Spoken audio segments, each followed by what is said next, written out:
from the Washington, D.C. area. It's the Inside Scoop, all the news that our viewers want to know. Now, here's the host. Hi folks, Cesar here with you. Thanks for joining us. It's summertime still. It's hot out there, but we're glad you're keeping cool inside and watching us. We have a great show this evening. We're going to have some great debating, some great activism going on, and then end with a little inspiration. My first guest, you probably know this guy. His name is Mike Lane. He is as crazy about the Republicans as I am about the Democrats. So let's get to talking about some great stuff between the two parties. Mike, sir, thank you for joining us. Cesar, thanks for the invitation. So where do we start here? The Republicans just had their convention. Democrats are kicking it off this evening. Let me take a little bit of time very shortly to review the Republican convention. I was in Cleveland. Awesome, okay. So I was there for 6 days. Anytime you've got unlimited good drink and good food, it's a good time, you know. So I'd even go to Philadelphia for that kind of party. Okay, all right. My impressions, it was my first national convention. My impressions were that the script didn't work out as well as the Trump people wanted it to. A different theme every night. Yeah, it was a different theme every night, but the next day, the message coming out, like the first night was, you know, make America safe again, and the message that came out was that Melania lifted 2 paragraphs of a speech from Michelle Obama's speech in 2008. I forget what the second night. Gotta love those family values. The third night was, you know, make America this again, and it was supposed to be the Mike Pence speech, and instead it was the Ted Cruz lack of endorsement and him getting summarily and roundly booed off the stage by the entire convention. A lot of booing going on around there. No, it was 100%. No, I think there was actually one. I don't think his wife was booing him, but but everybody booed him off the stage, including the Texas delegation, which were grossly disappointed in the fact that he had taken that time. By the time we got to night 4, I think the convention, you know, took a long time in getting there. It finally hit its stride.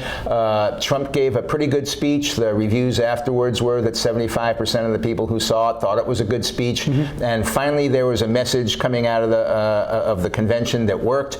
That, you know, people were talking about, this is Trump's vision. This is, you know, he defined the problem. And finally, he had some solutions because he's been great at defining the problem, but not really offering some solutions. And then, of course, he stepped on his own message the very next morning during the farewell press conference, and he started talking about Ted Cruz again. Sure. You know, but he can't help himself. You know, eventually, I think that he's going to figure that out. But nonetheless, it was a convention that gave him a pretty good bounce. The polls that are coming out today give him about between a 4 and a 6 point lead. And now it's Hillary Clinton's turn, and she's got her convention coming up starting about 3 hours ago in Philadelphia. And it remains to be seen whether she's going to be able to get her bounce by having a convention that sticks they're close to starting off a little bit on the same footing, right? There's some booing going on for Debbie Wasserman Schultz, the current DNC chair, and they're booing everybody. You know, it was interesting when I got here to the studio. I stopped and just quickly checked email, and I got my Daily Kos, you know, so I'm checking that. I call it opposition research. And the Daily Kos was, you know, just incensed that they tried to boo Nancy Pelosi,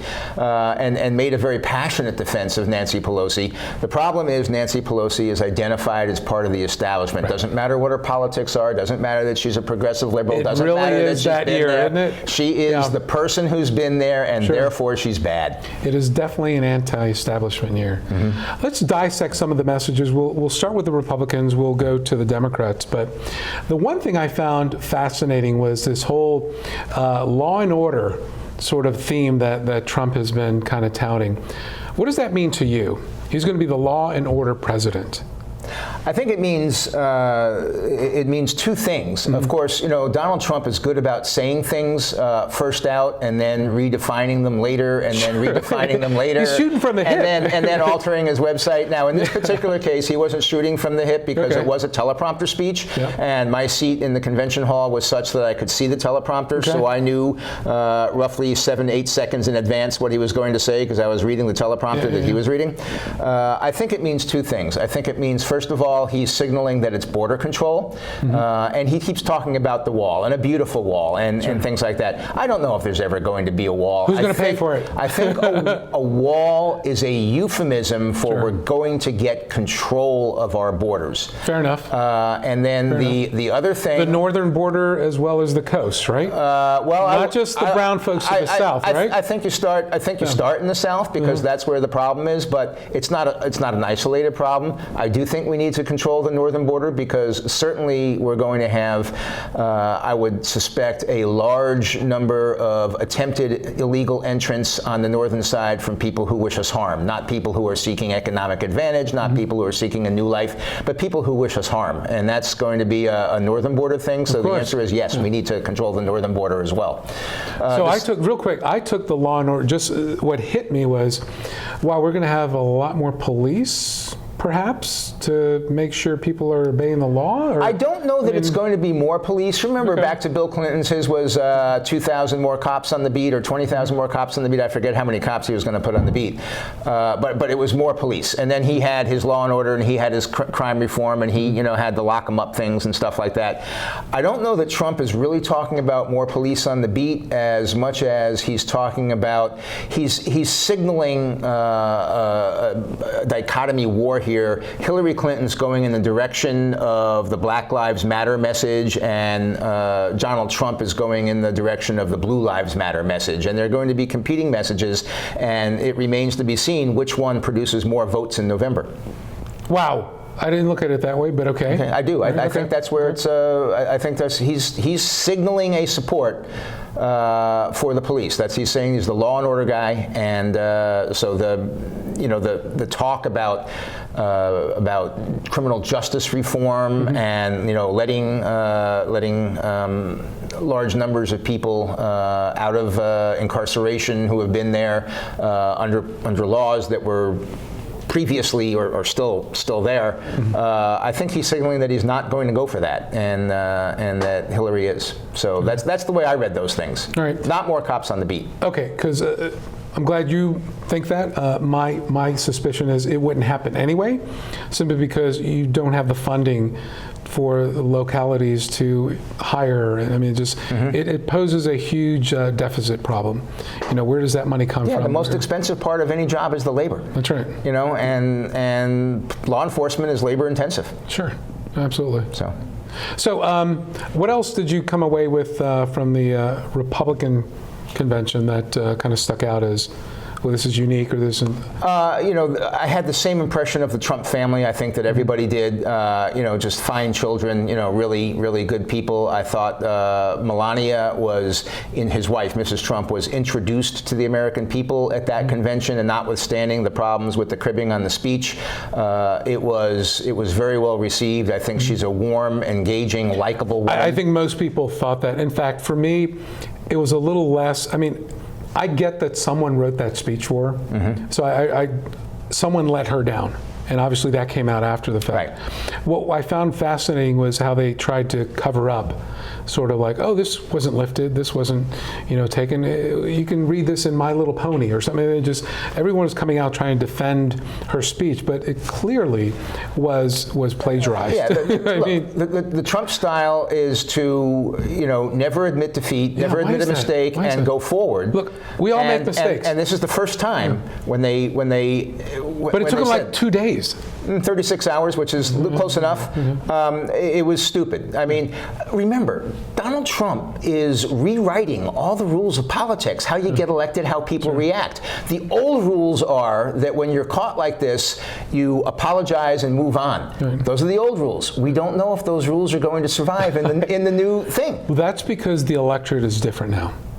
The electorate isn't, this is just my theory, it's not just Republicans and Democrats. It's people, I think, converging into this, I am sick and tired of the way things have been. Nothing's getting done. We can't agree on anything. So throw everyone out, bring someone in, who, regardless of who it is, let's just give them a chance.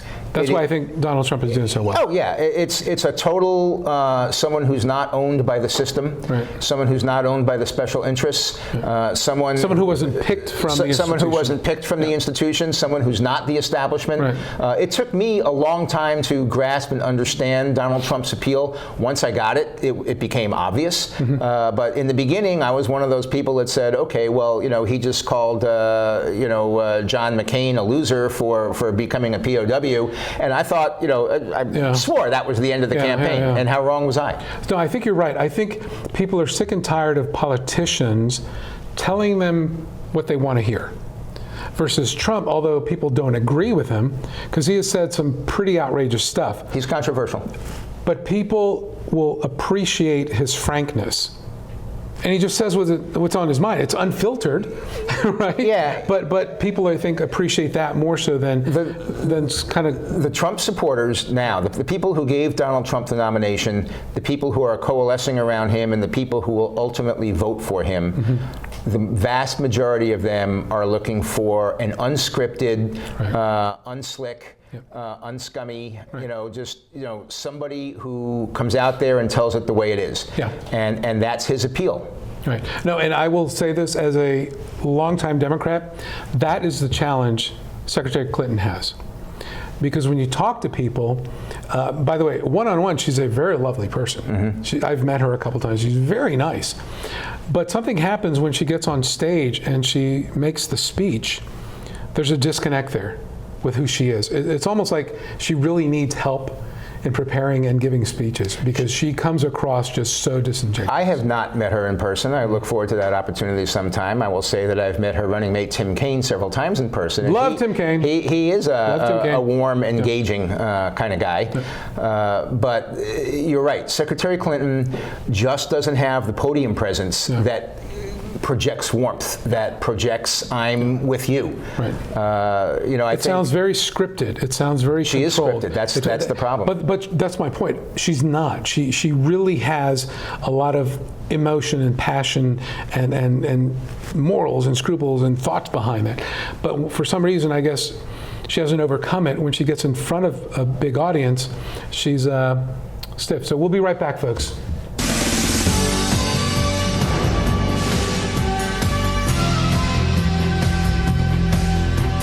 Calls getting nuclear weapons. Today, materials that can be used to make nuclear weapons are stored in more than 40 countries. Sometimes protected by just a chain link fence. Yet not enough is being done to lock down these materials before terrorists steal them. Why did we learn all this? My mother, my son, my sister-in-law were all murdered September 11th. Help protect America. Together we can. Please join us. The stem cell issue is being debated throughout the country. Truth is, most everyone has an opinion, even if they don't know the facts. Let's stop arguing and start really understanding the potential of stem cell research. For us and for millions of Americans living with disabilities, get the facts. Call 1-877-842-3442 for free information from the Stem Cell Research Foundation. That's 1-877-842-3442. Following the tragic events of September 11th, there have been hundreds of violent attacks against innocent Americans. Remember what that flag you're waving stands for. Remember, please stop the hate. We're stronger when we are united. Remember what that flag you're waving stands for. One nation under God. Indivisible. With liberty and justice for all. In America, there's either room for everyone, or it's not America. Don't pick the wrong fight. Let's keep America land of the free. Stop the hate. Planning a home renovation? Put this at the top of your to-do list. Because after 10 years, none of you are protected against tetanus and another potentially fatal disease, diphtheria. A minor injury, such as a cut or a scrape, can put you at risk for a tetanus infection. And while safety gear offers some protection, an up-to-date vaccination called the TD booster is the best insurance against tetanus. So get the TD booster. If it's been 10, do it again.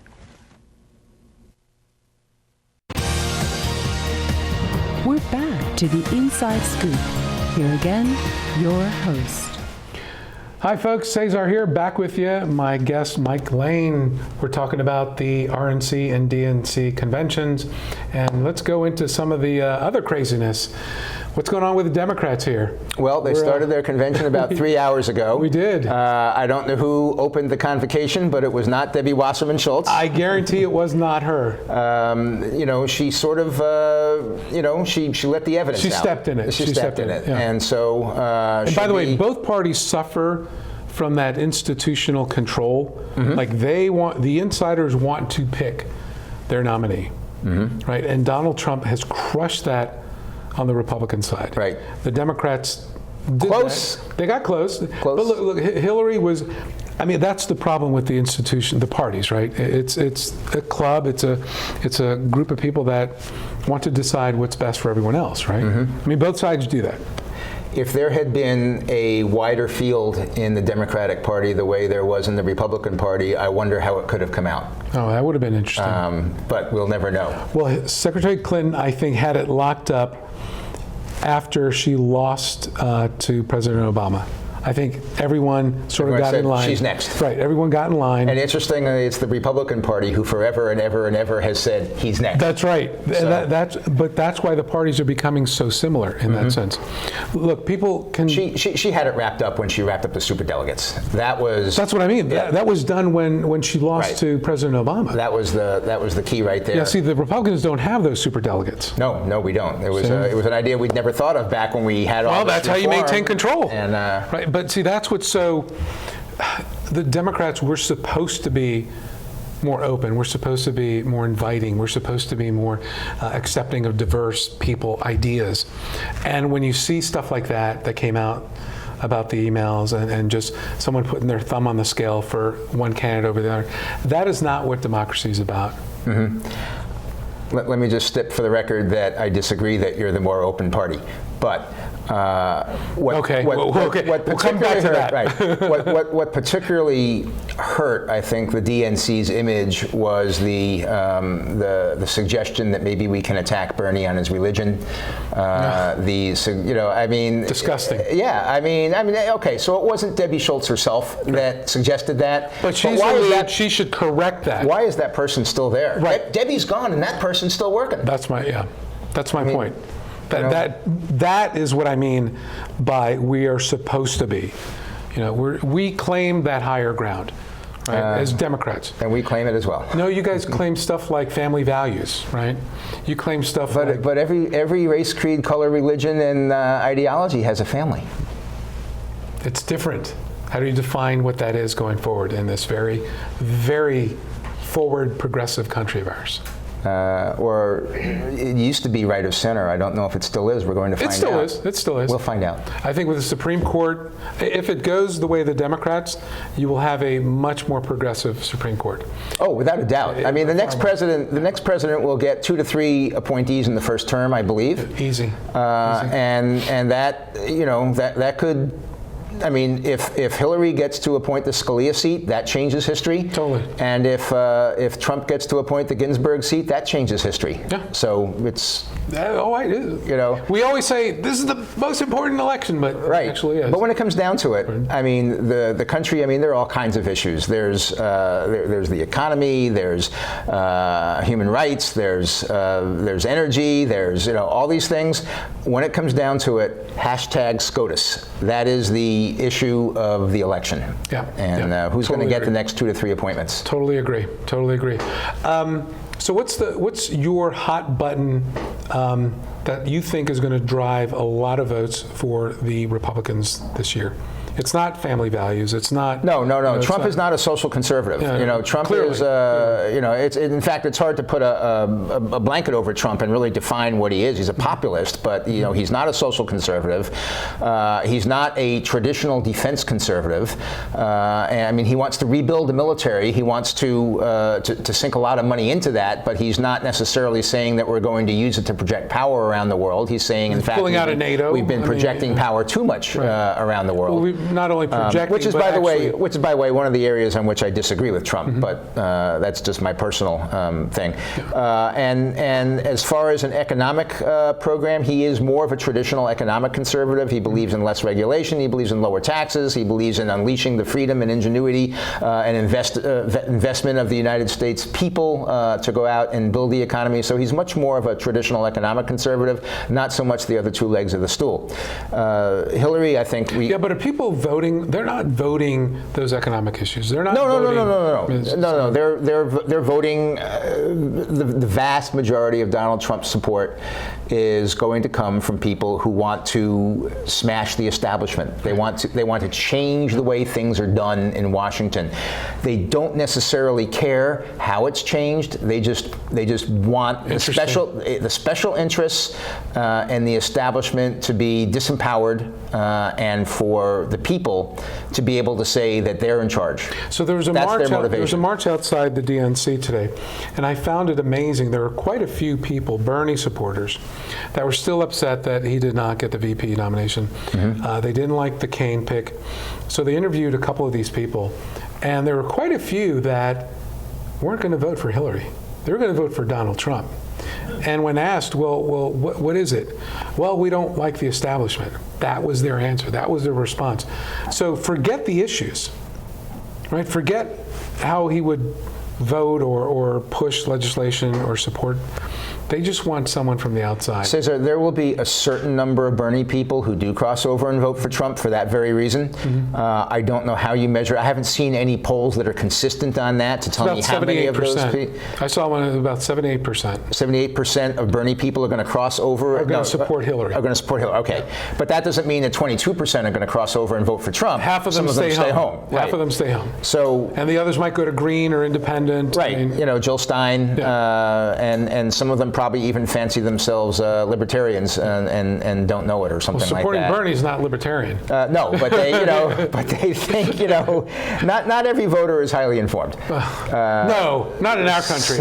Not in our country. Say it isn't so. Sad but true. Say it isn't so. So Trump will get some of them. Hillary will get some of the never Trump people. And so, how many of those will she get? How many will Trump get? Ultimately, as we talked about at the top of the show, Trump, because of his convention balance, is up by about 5 or 6 points now. Hillary has the chance to match that with a convention balance. National or give me swing states? Those are national polls at this point. I don't mean anything. But I was going to remind our voters that it really comes down to 15 states. Yeah. And in the 15 states, Virginia's one of them.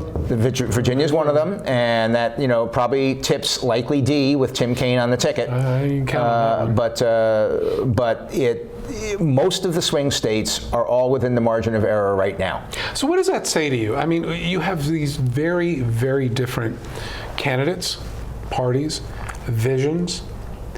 Is the country really that balanced or separate? I mean, I think the country is that divided now. You'll disagree with me, but I think a lot of the division has come from Barack Obama, who has been sort of above really working with the people, above building a relationship with Congress, above building a relationship with the American people. But how can you build a relationship when day one, when he gets elected, Senator Mitch McConnell says, my job is to make sure he's a one-term president. Right. You invite him over for bourbon. He drinks Maker's Mark. You have his stuff there, and you say, Mitch, okay, you can say all the rhetoric you want, but let's figure out 10 things we can do together over 4 years. Nothing's been done. I mean, nothing. We've got Mitch never got the invitation. so Mitch, Barack never stocked the Maker's Mark. Why does Barack, the president, need to go to Mitch? It's the president's responsibility to unify the country. It's the president's responsibility to work with Congress to advance his agenda. It's Donald Trump's responsibility to unify the party. It's Hillary Clinton's responsibility to unify her party. Who's ever the person at the top, it's their responsibility. I'll buy that. But I mean, President Obama was facing a pretty hostile Congress and Senate. Absolutely. They all face a pretty hostile environment when they come in. Whoever gets elected this time is going to face a hostile environment. I think it's going to be even more gridlock. If you can imagine that. Without a doubt. More gridlock. Without a doubt. So you'll still have the supermajority required in the Senate. The Democrats will probably gain a few seats, quite frankly. Oh, I think, Well, I'm gonna cede Wisconsin to you right now. That's done. That's done. But even so, you may have a couple seats in the House flip. I don't think Democrats gain that much there. You'll get those districts are more gerrymandered. You can't gerrymander a state. So, the House, the seats. So the Republicans will maintain the majority in the House, and Paul Ryan will maintain the speakership. And we'll see what happens in the Senate. It's going to be very close. It's going to be one seat either way, I believe. And I wouldn't predict, even partisan. I wouldn't sit here and tell you it's going to be the Republicans. I think it's going to be very interesting as to where those things actually turn out. But I am ceding Wisconsin to you right now. And I will tell you, the Democrats will do the same thing. They will filibuster in the Senate. They won't pass anything that they don't agree with. It's going to be gridlock in the Senate, whether Trump wins or whether Hillary wins. Here's what I hope. I hope well, I hope both presidents, both candidates for president, but on my side, if Donald Trump wins, I hope he only uses executive orders to repeal the things that I believe where Barack Obama exceeded his authority. I would hate to see him start issuing executive orders, bypassing Congress to try and accomplish things. Mike, let me tell you why he'll do that. Dead wrong. Let me tell you why he will do it. He'll be wrong if he does. Let me tell you why he will do it. Okay. He comes from a business background. He is used to being the CEO. Mm-hmm. That's not a dictator, but that's the one that... The decision maker. Yeah. And once you make the decision, you got the input, but you made the decision. If you...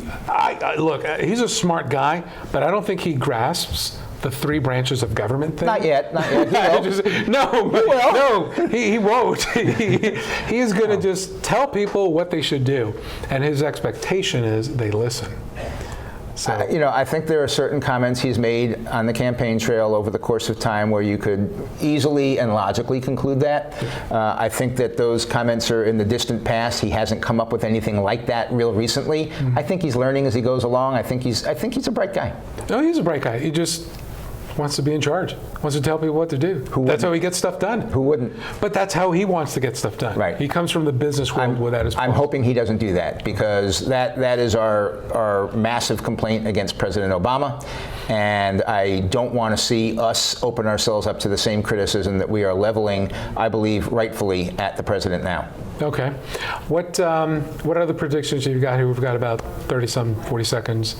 What else can we see? Let's just say what I see in November, or what I see over the next 100 days after the Democrats finish their convention, is probably the most negative, strident, ugly campaign. It's not a matter of whose vision for America means anything. It's a matter of who can raise the other one's negatives higher, and that's who's How's Trump going to counter the Clinton attack when he doesn't have any money for ads?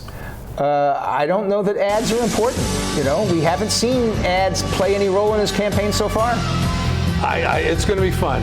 It's definitely going to be fun. Mike, thank you for joining us, sir. Cesar, my pleasure. Folks, we'll be right back with our next guest, and we hope you stick around.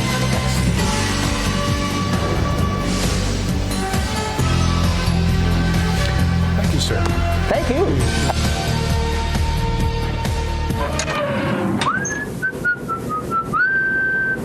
This is firstgov.gov, where we're obsessed with getting you government information. Brand new student loan applications on the site, baby.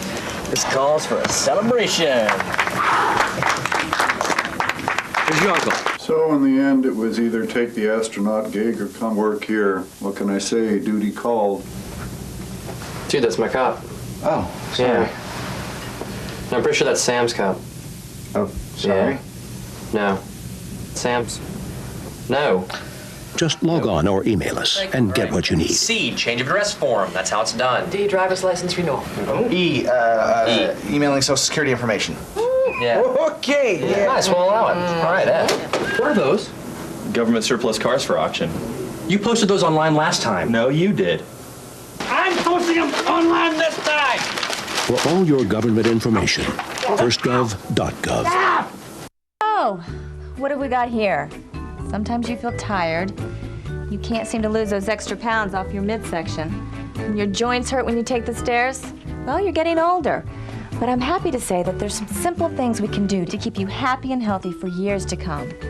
We can also lower your risk for some serious diseases the older population is often subject to. Proper nutrition is more important than ever. Your body has changed, not as many treats. A basic exercise plan, lots of walks and fresh air, and most importantly, come and see me for twice-yearly checkups to help ensure the best possible quality of life.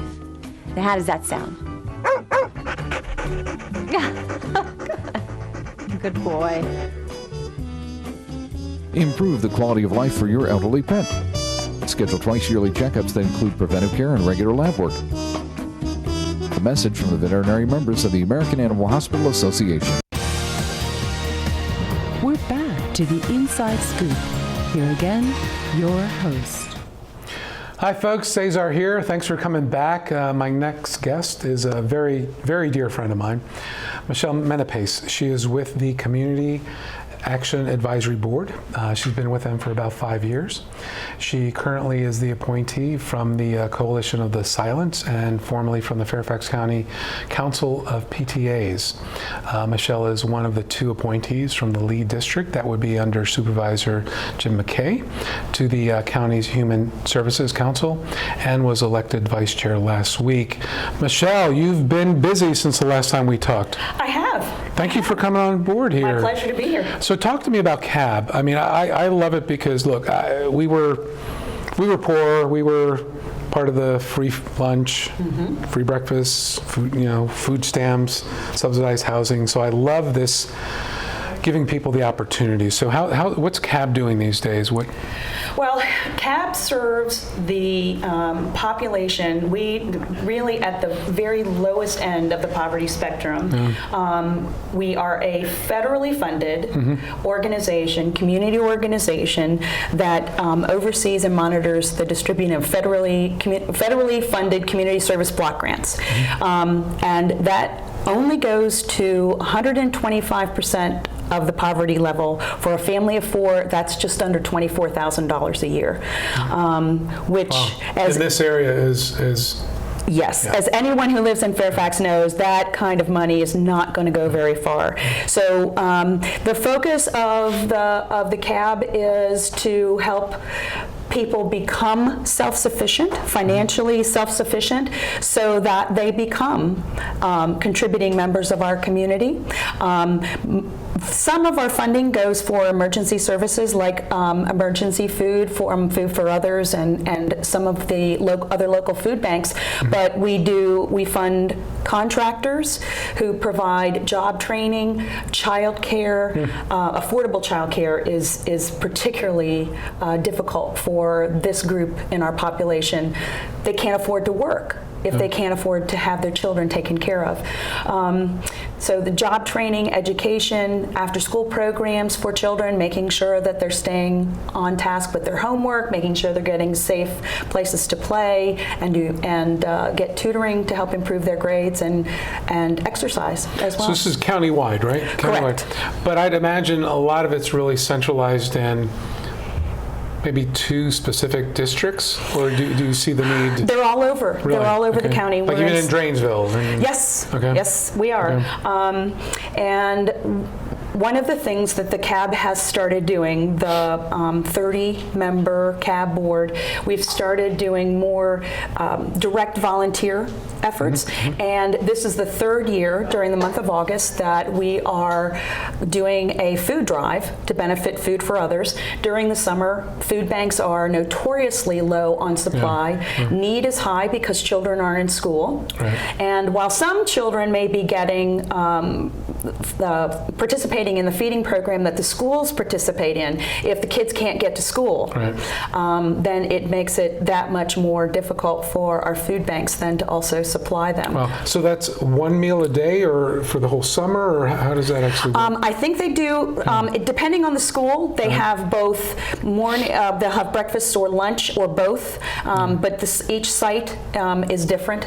And the school website has a list of them, and I think I provided you with that information for a website that you can pull that information. There are a lot of them in the county. This is the 2nd year that I'm aware of that they've been doing that feeding program. So our CAB volunteers are looking to collect thousands of pounds of food through various activities that we're doing as individuals. So where can people go to drop off or contribute? Well, people can email me at cabfooddrive@aol.com. Our county supervisors, most of their offices are collection sites. We're hoping to have collection sites at pop-up locations around the county, grocery stores. We're working with some other locations to do that. And they can take their donations directly to Food for Others, which is right over in the where these studios are in the Mosaic District, right near the post office off of Prosperity Boulevard. And we're also doing, we've got some gleaning programs with the local farmers markets, where our farmers are incredibly generous. And at the end of the market, if they have something they can't take back, they don't feel that they could sell, we've been collecting, last year, just one market, very small market right near where I am, collected hundreds of pounds of fresh produce for people, and that's such a treat because it doesn't happen very often. Most of what they get is in the form of processed foods. Yeah, and that's not real food, by the way. Well, you know, for kids during the school year, Food for Others has a weekend feeding program that I also participate in, where children who are only getting meals at school, either breakfast or lunch, will get these weekend food packs, so that they get cups of fruit, they get spaghetti, you know, things that are shelf ready, milks and things like that they can take home, so at least for those 2 days they have something in their stomachs. And so this is all county sponsored, right?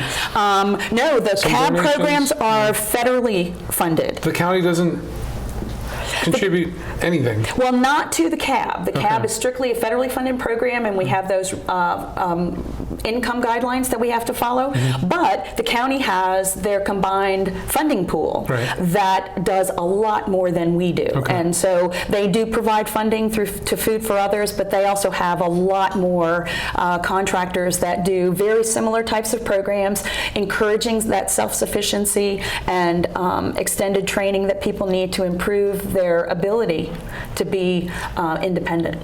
Well, that's a great cause. What are some of the big events after this, the rest of the year into next year, that you're hoping to get a lot more traction with?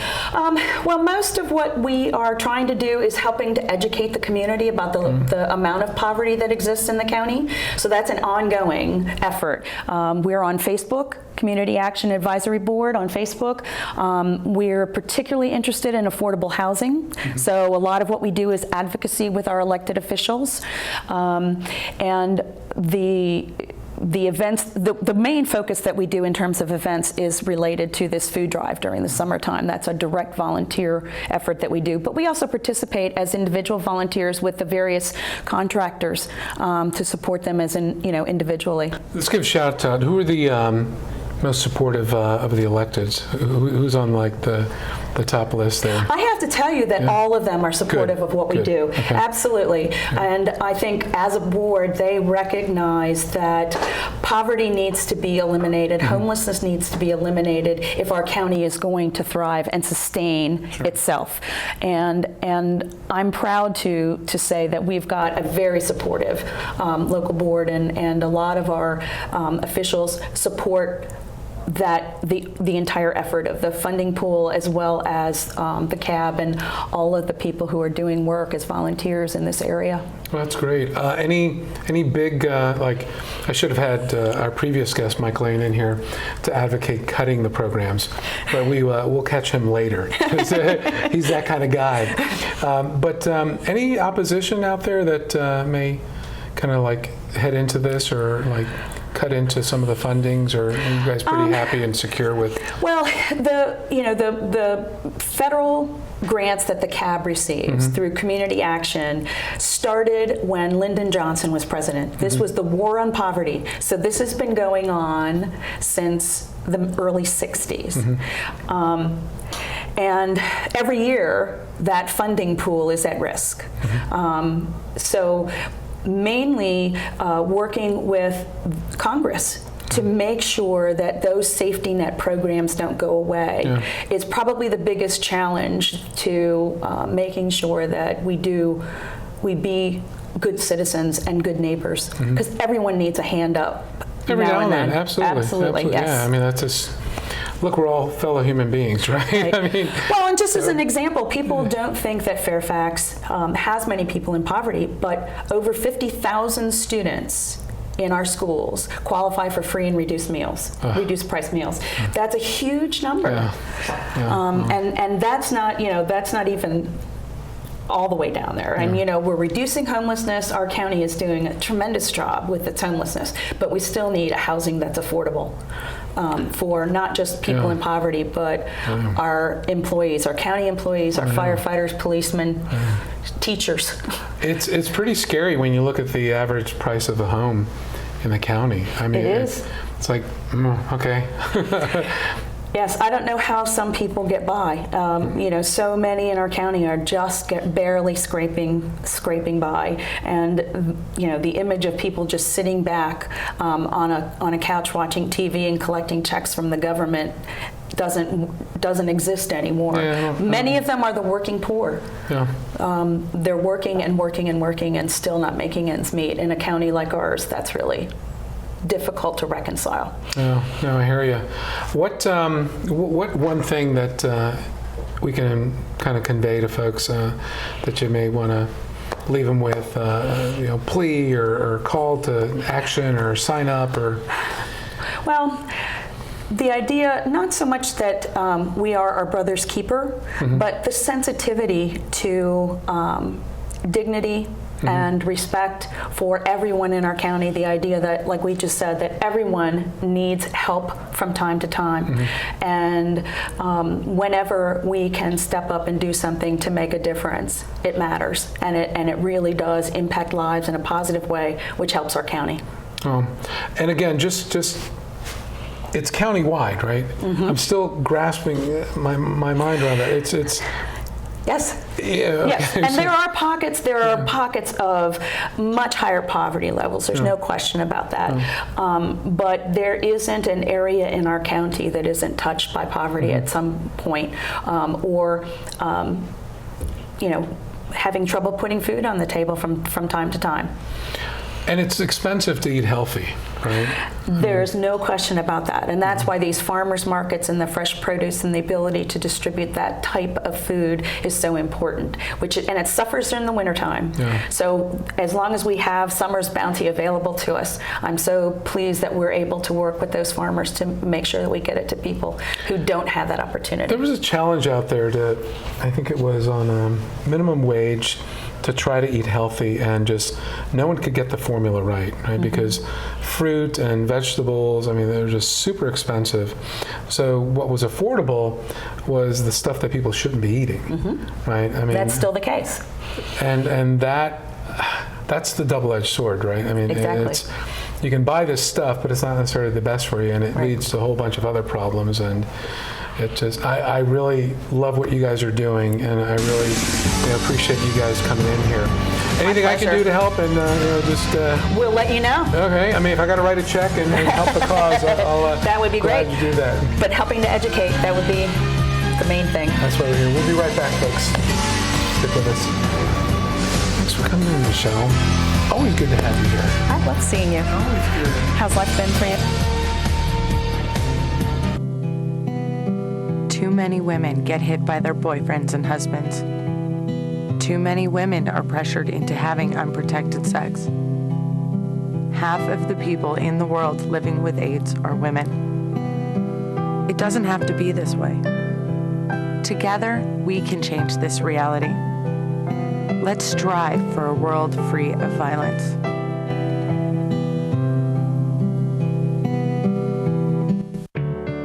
At Volunteers of America, we don't just give kids a way to stay off the streets. We give them the tools they need to reach their full potential. We don't just help the elderly receive needed care. We help them live life to the fullest. We don't just provide food for homeless individuals and families. We provide job training and placement so they can buy groceries.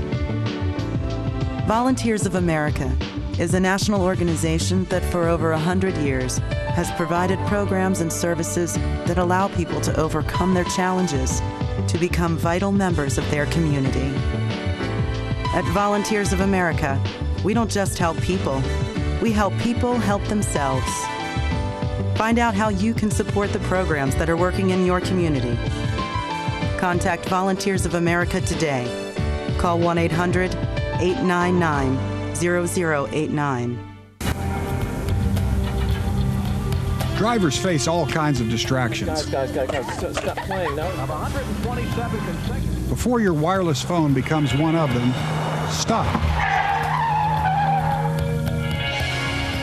Drive safely. Keep your phone in easy reach and dial sensibly. In bad weather or traffic, call later and use a hands-free device. Remember, with wireless, safety is your call. We're back to the Inside Scoop. Here again, your host. Hi folks, Cesar here with you, back for our last segment. We've had some debating going on. We've had some community activism going on. Now we're going to have a little bit of inspiration. I am very, very honored to be joined by RaSheed and Yolanda Lemon. They're folks I met recently. They moved to the area.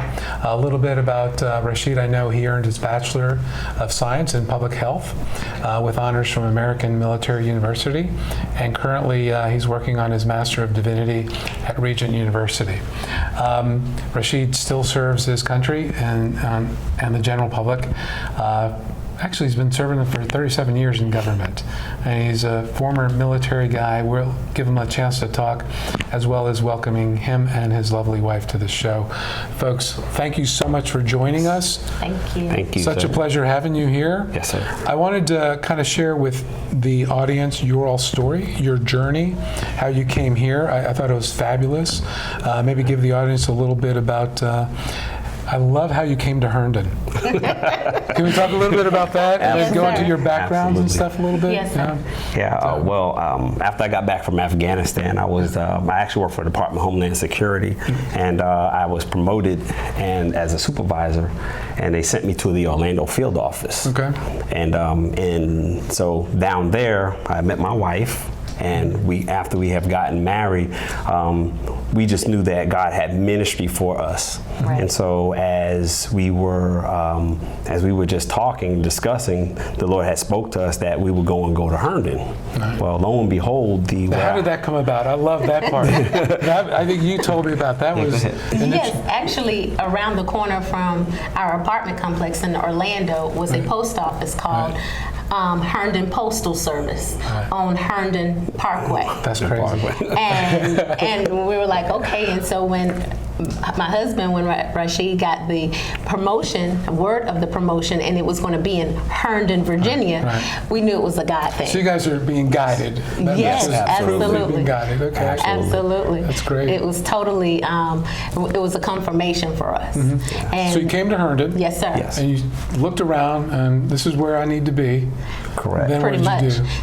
Actually, from there, ministry, like RaSheed said, we knew that ministry was on our lives, and we knew that God had a greater plan. And what happened was, babe, I'll let you talk about that. Yeah, because we initially, I said, well, we'll start the ministry next year. Yeah. And we started meeting and talking to people about how they were not connected to a church, or they weren't going to church or attending church, and that was a big concern for me. And I didn't understand why, because there were a lot of big ministries here, and I felt mega ministries. Absolutely. And they apparently, and there was still a need that needed to be met. And I remember somebody had told me that if you would go to an area and there wasn't a church that you felt connected with or liked, then you start one. And so ended up, I couldn't sleep for 2 weeks, literally. And I just told my wife, I said, we have to start the church. Wow. And so we went ahead and just did all the paperwork, and I tell you, it was the easiest process to get all of the documents done, and even to the point of where getting the ministry in Herndon Middle School. Exactly. Yeah. And even with knowing where we should plant the church, that was God given as well. Yeah. We just wanted to stay in line, and that's the thing that we all need to learn from, is stick with the patterns of God. Yeah. Whatever God has, the flow of God. Herndon Parkway, Herndon Postal Service, Herndon, Virginia. Why not Herndon Middle School? Right. I'm not going to argue anything here. I'm convinced. Okay? You don't need to convince me. Yes, sir. So it was definitely ordained by God and even directed by God. And it's been different because we are what they would call technically a parachute plant, where you would actually basically jump into an area where you don't know them and they don't know you. Wow. Right. Most churches, when they start, they either come from some sort of an organization, Right. an organization backs them, or the person comes from a ministry where they might have people that follow them to start the church. That wasn't the case for us. And even though we don't have the membership numbers, as people say, we have a lot of followers on Periscope and Facebook Live on a daily basis, on every week that we actually have Bible studies on Thursdays. That's Thursday nights. What time? At 7 o'clock at Herndon Middle School. Now, how's the town? How have you felt the town? Have they been fairly receptive or standoffish, or how's that been for you? We are still reaching out, and we're getting to know them. They're getting to know us. And so my wife. I'm here to help. So yes, absolutely. Thank you. We thank you. And the Lord had placed something on my wife's heart to do the back to school supply giveaway. And it wasn't. I think we have a shot of that. If you guys could put up the that brochure. But this is something you started? Yes, sir. Okay. Yes, sir. God just, because I wanted to, as RaSheed is our senior pastor, I was asking God, how can I help grow the ministry? How can I help reach out, to the masses, to the community on behalf of Embassy Life and Pastor RaSheed? And God just said, well, why don't you do a back to school supply giveaway? And so that's what we started doing, and it's just, we're connected and collaborating with Giant Foods in the local area. We're collaborating with Unique Reflections Barbershop. That's where I get my trim. Yes.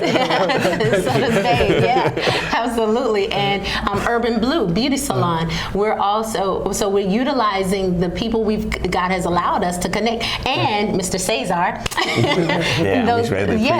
These are divine connections. I will tell you, when you sent me your logo, can we put up their logo, folks, right there by itself, if you've got one?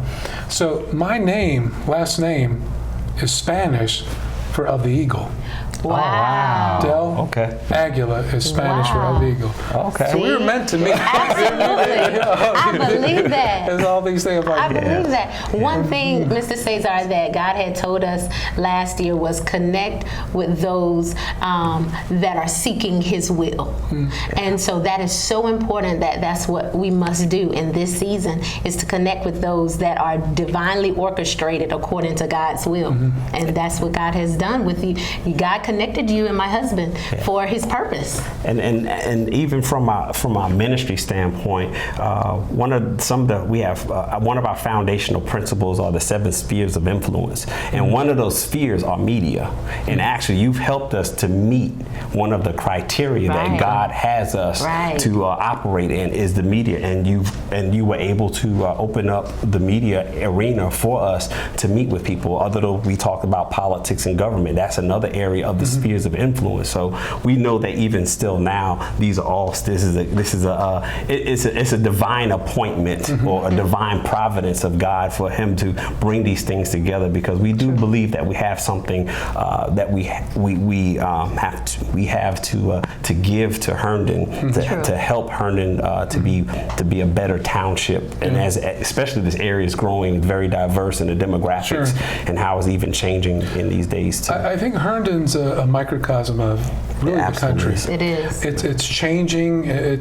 First of all, we have in Herndon, we have churches that have been there for hundreds of years. Literally, right? Yes, sir. But the population is shifting so much. People don't fall. To your point, there's a lot of big churches and established here, but I think for a lot of people, they're not necessarily looking for that. They're looking for something a little more personal, a little bit more, in line with what their beliefs might be. And they're a church, and that's right. And that's what we found. You brought up a very intricate point, is even though there are a lot of mega churches in the area, we found that there are still a lot of people with no churches. They don't have a church home to go to, and they're still searching.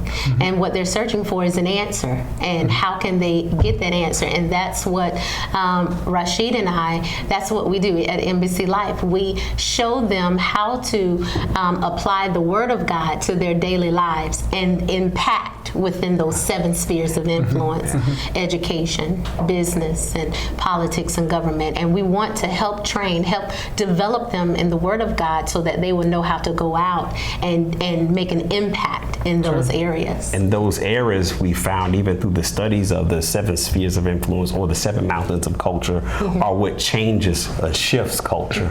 So in actuality, we've even seen some of the shifts and change in American culture through these spheres as well. True. Politics and government, you can see how it shifted, even to how the laws even changed. You can even look at even how business has even changed, even from that. And one of the foundation of it all is family. One of the spheres that we really want to deal with is family, because I think in our conversation we had before, I believe, and from what I've seen, family is the foundation of all society. And all of the things that we're actually seeing now, where a lot of people are asking these questions, that we have to deal with the family unit, the family issue. Because when we make a strong family, we have a strong society. A strong society make a strong state. The strong states will make a strong nation. And I think we need to get back to the principles of family and dealing with the issues within family through these spheres of influence, so we can even help change that to even also we can change the world. That's true. It starts with educating people, right? Yes, sir. And that's another area. Yes, absolutely. Educating. Yes, absolutely. And that's one of the areas God has allowed me to work in, is education.